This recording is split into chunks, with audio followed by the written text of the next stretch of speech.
سر آپ نے غیر ملکی یونیورسٹیوں میں تعلیم بھی حاصل کی اور اس کے علاوہ اب آپ یہاں پاکستان میں اسٹوڈنٹس کو پڑھا رہے ہیں، آپ کا اپنا ایک ادارہ ہے، پاکستان کے تعلیمی نظام سے بھی آپ واقف ہیں، غیر ملکی تعلیمی نظام سے بھی آپ کا انٹریکشن رہا ہے، تو آپ ان دونوں نظاموں کے انفراسٹرکچر میں آپ کیا ڈفرینس دیکھتے ہیں؟ میرے خیال میں جو پاکستانی تعلیمی ادارے اچھے تعلیمی ادارے ہیں اور باہر کے جو ایک اوسط درجے کے تعلیمی ادارے ہیں ان کے درمیان جو فرق ہے نا وہ مٹتا جا رہا ہے۔ مجھے یہ کہنے میں خوشی ہے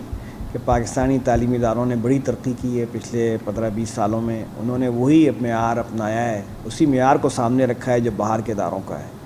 تو میں اس حوالے سے پاکستان کے نوجوانوں کو اور میں ان کے مطلب یہ کہ والدین کو بھی میں یہ کہنا چاہتا ہوں کہ ٹھیک ہے باہر کا ایکسپوجر اس کی ایک اہمیت ہے، لیکن یہ کہ ویسے جو ہماری ایک خواہش ہوتی ہے نا کہ باہر کسی بھی یونیورسٹی میں داخلہ ہو جائے، اور چاہے وہ یونیورسٹی کوئی ایکریڈیٹڈ ہو یا نہ ہو، ریپیوٹڈ ہو یا نہ ہو، اور بس بچوں کی خواہش ہوتی ہے کسی طریقے سے باہر پہنچ جائیں، اس سے شاید مائیگریشن کی ضرورت تو پوری ہو جاتی ہے کہ بچہ ٹیمپریریلی مائیگریٹ کر جاتا ہے، پھر آگے چل کے وہاں پہ مستقل بھی اپنا کوئی مقام بنا لیتا ہے، لیکن اس سے میں سمجھتا ہوں بچے کی تعلیمی ضروریات پوری نہیں ہوتی۔ بہت لوگ ہیں جو یہاں سے پڑھائے جنہوں نے اور باہر پڑھ کر آئے، اور انہوں نے مجھے یہی بتایا ہے کہ جو کچھ ہم نے یہاں پڑھا تھا باہر اس سے زیادہ نہیں پڑھایا گیا، اور بہت لوگ ہیں جنہوں نے بلکہ یہ کہا کہ ہمیں تو باہر مایوسی ہوئی ہے۔ تو میں سمجھتا ہوں کہ اس بات کو لوگ ذہن میں رکھیں، اور یہی صورتحال انڈیا میں بھی ہے، یہی صورتحال چائنا میں ہے، تھائی لینڈ میں ہے، سنگاپور میں ہے، مڈل ایسٹ میں بھی یہی صورتحال ہے کہ اب جو ہوم گرون انسٹیٹیوشنز ہیں ان کو ایک بڑی فیکلٹی ان میں ایسی ہے جو باہر سے پڑھ کے آئی ہے، اور انہوں نے ایمانداری کے ساتھ اور بڑی وفاداری کے ساتھ وہی چیزیں اپنا لی ہیں اور انہی چیزوں کو رائج کر دیا ہے جو باہر ہیں۔ تو آپ کو اپنے گھر کا ماحول بھی ملتا ہے، آپ اپنے والدین کے ساتھ بھی بچے رہتے ہیں، اپنے ملک اور اپنے قوم کے ساتھ وابستہ رہتے ہیں، یہیں پر پڑھتے ہیں، یہیں پر ان کا نیٹ ورک بنتا ہے، یہیں پر پھر وہ اپنے مستقبل کے بارے میں یعنی یہ کہ خواب دیکھتے ہیں، مستقبل کی تعمیر کے لیے کوئی منصوبہ بندی کرتے ہیں۔ تو میں سمجھتا ہوں کہ اب بجائے اس کے کہ آپ 30 لاکھ 25-30 لاکھ سالانہ کے اوپر اپنے بچوں کو باہر بھیجیں، تو یہاں کی اچھی سے اچھی ڈگری بھی اس کا پورے 4 سال کا جو خرچ ہے وہ 10-12 لاکھ 15 لاکھ سے زیادہ نہیں ہوگا۔ تو آرام سے بچے کو جو جتنا خرچ باہر 4 سال میں ہوتا ہے 1 سال کے خرچ کے اوپر پاکستان میں زیادہ بہتر تیار کیا جا سکتا ہے، ان کی تربیت بھی ہو سکتی ہے۔ تو میں سمجھتا ہوں کہ اس آپشن کو اب سامنے رکھنا چاہیے اور دیکھنا چاہیے، اور میں اس میں ہرگز بھی یعنی باہر کی تعلیم کی اپنی جگہ ایک اہمیت ہے، اگر اچھا ادارہ ہو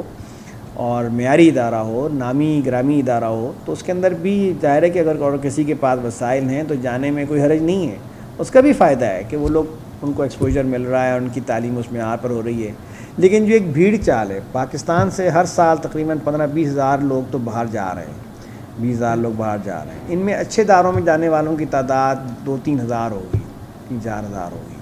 باقی لوگ جن اداروں میں جا رہے ہیں ان کا بھی جو مقصد ہے نا ان لوگوں کو لینے کا، وہ صرف یہ ہے کہ ان کو جو پڑھانے میں لوکل اپنے آپ کو اخراجات اپنے پورے کرنے میں اب حکومت کی طرف سے ان کو شدید یعنی کہ طور پر یعنی کہ بجٹ کی قلت کا سامنا ہے، وسائل نہیں مل رہے ہیں، تو ان کو اپنے یہاں جو معیار رکھنا ہے، اپنی جو ڈیولپمنٹ کرنی ہے، اس کا جو تقاضے ہیں وہ یہاں سے لوگوں کو لے کر کے اپنا بجٹ پورا کر رہے ہیں، اور ان کو وہ پڑھا کر کے ایک عرصے میں رکھ کے پڑھا کے فارغ کر دیتے ہیں۔ مثلا میں مثال کے طور پر یہ کہنا چاہتا ہوں کہ برطانیہ میں ماسٹرز ڈگری کے اندر جتنا پڑھایا جاتا ہے وہ صرف 250 آورز کی میکسیمم 300 آورز کی انسٹرکشن ہے۔ پاکستان میں ایک بچے کو ایک سیمسٹر میں ایک کورس کے اندر تقریباً 45 گھنٹے پڑھایا جاتا ہے، اور ماسٹرز ڈگری کے لیے اس کو 3 سیمسٹر پڑھنے پڑتے ہیں۔ تو پاکستان میں ایک سیمسٹر میں بچہ 3 گنا زیادہ انسٹرکشن لیتا ہے 10 کورسز کی، پلس تھیسس، سپروائزر، اور اس میں پاکستان کی انڈسٹری کا لنکیج اور پاکستان کی پرابلمس کی اس کا سولوشن، وہ سب بھی چیزیں ہوتی ہیں۔ تو اس لیے یعنی یہ کہ اگر کوئی اچھا ادارہ ہے باہر کا اور اس میں داخلہ ہو جاتا ہے تو میں سمجھتا ہوں اس کا ضرور فائدہ اٹھانا چاہیے۔ ہمیں اپنے ہیومن ریسورسز کو ڈیولپ کرنا چاہیے، اور اس لیے کہ وہ جو اچھے ادارے میں پڑھیں گے لوگ، جب وہ پاکستان واپس آئیں گے تو وہ یہاں پر بہت مفید ہوں گے، بہت کارآمد ہوں گے۔ لیکن اگر کوئی اچھا ادارہ نہیں ہے اور مطلب یہ کہ ایک ویسے ہی ادارے کھلے ہوئے، تو میں سمجھتا ہوں ان سے ہمیں فوراً ان سے ہمیں دور رہنا چاہیے، اور ان کو مطلب یہ کہ بالکل ہاتھ بھی نہیں لگانا چاہیے. اور یہ اس معاملے میں والدین کو چاہیے کہ وہ سمجھداری کے ساتھ فیصلہ کریں، ذمہ داری سے فیصلہ کریں، اپنے پیسے ضائع نہ کریں. موجودہ دور کا جو اسٹوڈنٹ ہے اس کو آپ کیسے دیکھتے ہیں، جبکہ ہمارے کافی بزرگ جو موجودہ نسل سے بہت حد تک مایوس ہیں اور انہیں کہہ رہے ہیں کہ یہ بہرا روی کا شکار ہو چکے ہیں، تو آپ کا اس بارے میں کیا خیال ہے؟ میرا خیال میں ہمیں نا اس طرح سے سویپنگ اسٹیٹمنٹ نہیں پاس کرنے چاہیے. میں ہر وقت ہی اپنے نوجوانوں کو دیکھتا ہوں، اور اگر کسی نوجوان میں کسی ایک انداز کی کوئی خرابی نظر آ بھی رہی ہو تو اس کو ریجیکٹ نہیں کرنا چاہیے. دیکھیں یہ عمر بھی ہے، یہ ایک زمانہ بھی ہے، اور لوگوں کے اوپر ظاہر ہے کہ دباؤ بھی ہوتا ہے، اور ان کو بے شمار دوسری کشش کا سامنا بھی کرنا پڑتا ہے. برائی کی اپنی ایک بڑی کہنا چاہیے کہ کشش ہوتی ہے. پھر بعض اوقات صحبت غلط ہوتی ہے، بعض اوقات پیئر گروپ پریشر ہوتا ہے، بعض اوقات اس کی اپنی لغزش ہوتی ہے، اس کی اپنی غفلت ہوتی ہے، بھول ہوتی ہے. تو میں سمجھتا ہوں کہ ہمیں درگزر کرنا چاہیے، اپنے لوگوں کو پوری طریقے سے کانفیڈنس دینا چاہیے. اگر غلطی کریں تب بھی کانفیڈنس دینا چاہیے. انشاءاللہ لوگ ہمارا ایک اچھا معاشرہ ہے، ہمارے معاشرے میں قدر